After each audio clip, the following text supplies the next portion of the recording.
So, a day in a life as mabait na bata sa aming bahay. Honest edition. Go! So, ang una kong ginawa ay nag-scroll. Honest edition, diba? Ito yung pusa ko. Nag-scroll ulit. Hanggang sumakit na yung liig ko. Kaya naisipan kong maglinis na ng bahay. Kaya nilinis ko na itong marumi kong table.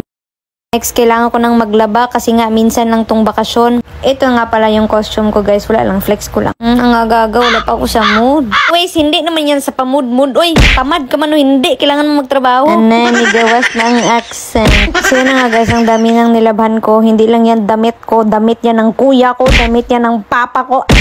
Pero kailangan, ngayon lang naman to, oh. Next day, hindi ko na yan laban yung mga damit nila. At yan, syempre, laban ko din yung medyas ko at ang, ay, halabat ko yung pinakita.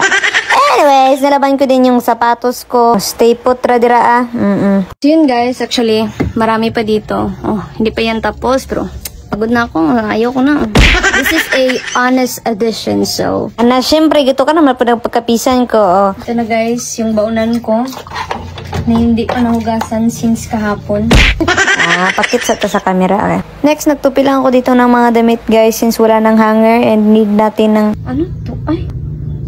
Ito nga pala, guys, yung sa English Club to na t-shirt.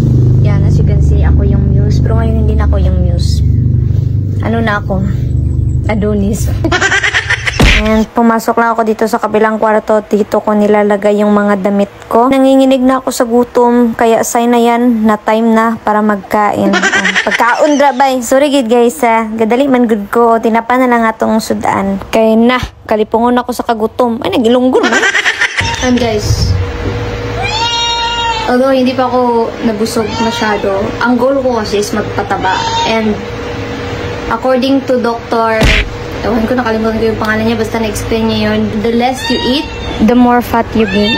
Hindi talaga to makapaghintay si Mingming. Ito yung ginawa ko sa medyas kasi kailangan ko to mamaya. Pinalaktod na istorya dito ako sa Notre Dame para mag-practice ng sayaw. Handshakes namin as usual. Hindi talaga ito mawala dahil. So yun, guys, comment lang kayo if gusto niyang a day in a life as a dancer na naman.